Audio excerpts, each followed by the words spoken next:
Ένα ρε κολοπεδό.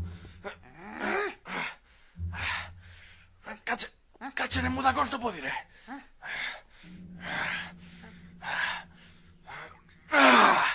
Στο πάρ' θα σε γάμισω.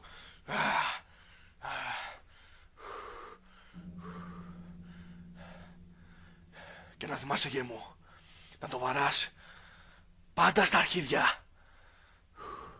Είναι το καλύτερο σημείο εκεί πέρα, να το θυμάσαι πολύ καλά. Άντε, πήγαινε να κάνεις ένα μαλάκι τώρα. Σήκω γε μου. Ποιος είναι? Ένας αράπης, ήρθε να πουλήσει CD. Τι θα κάνεις τώρα μικρέ? Θα παίξω καμιά τούτα. Μπράβο.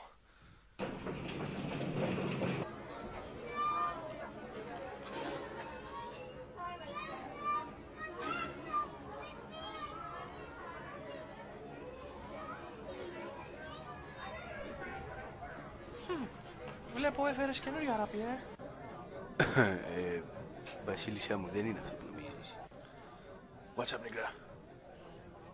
Πριν μιλήσεις, να ξέρεις ότι εδώ στη Σπάρτη έχουμε όλα τα καινούργια DVD, όλες τις καινούργιες κυκλοφορίες. Γι' αυτό πρόσεξε καλά.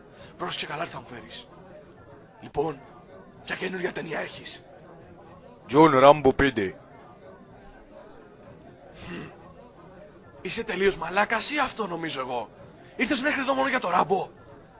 Λέω στέκεις ρε αράπη. Πες μου ρε μαλάκα, λέω στέκεις.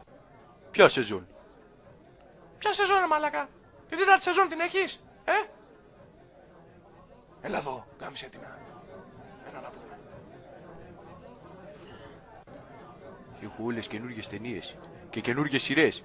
Έχω Prison Break, ο Βας. Έχω Βύση, Βανδύ. Έχω τα πάντα.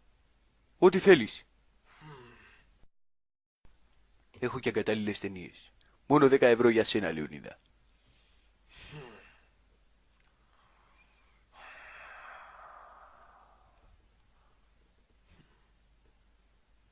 €10. Είσαι λίγο ακριβώς, φιλαράκο μου. Εμείς εδώ, φίλε μου, δεν είμαστε κολονάκι. Δεν μας τρέχουνε από τα μπατζάκια μας τα λεφτά. Δεν φοράμε Μπέρμπερι και Τόμι Χίλφιγκερ. Εγώ φοράω Μπέρμπερι, Λεωνίδα. Εσύ που στη σκάσε!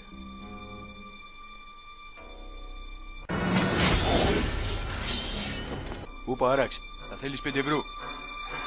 5 ευρουλάκια. €5, Ναι, 5 ευρουλάκια. Τίποτα, τσάμπα.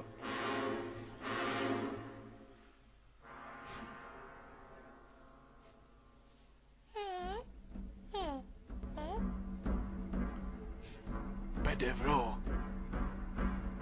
Αυτό είναι κλέψια!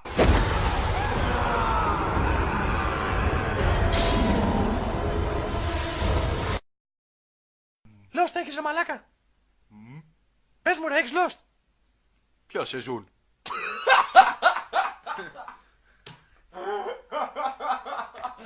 Μαλάκα, βγήκε